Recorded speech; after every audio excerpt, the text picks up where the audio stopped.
àìsàn burúkú ò ní ṣe gbogbo ẹ̀yin olólùfẹ́ iléeṣẹ́ the Oyan Herbal Ventures láṣẹ Elédùmarè. Báwo lọ̀ọ́ ṣe tí àìsàn náà tí wọ́n ń pè ní breast lumps á ṣe kúrò nínú ọyàn rẹ láì ṣe pé o operation láti yọ? Wá gbọ́ mi jẹ́ ń sọ dáadáa o.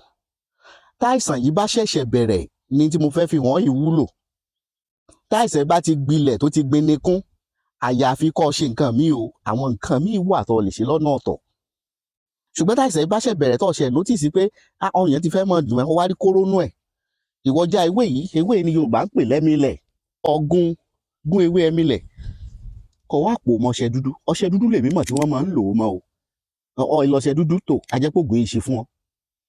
Gún mọ́ṣẹ dúdú, tó o bá ti gún mọ́ṣẹ dúdú, wá máa dá ọṣẹ yìí fi fọ ọyàn yẹn.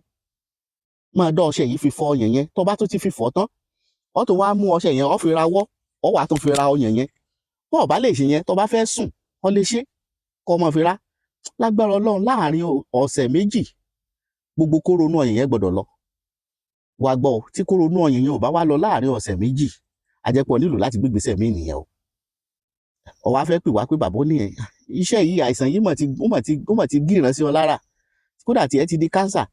Pè mí sí nọ́mbà yìí 09065636184.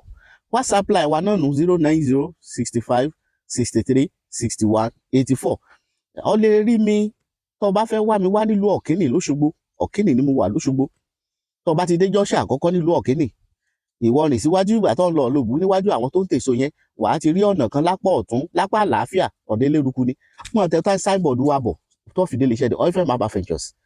Láṣẹ Elédùmarè, àìsàn ò ní fi ilé rẹ sí ibùgbé o.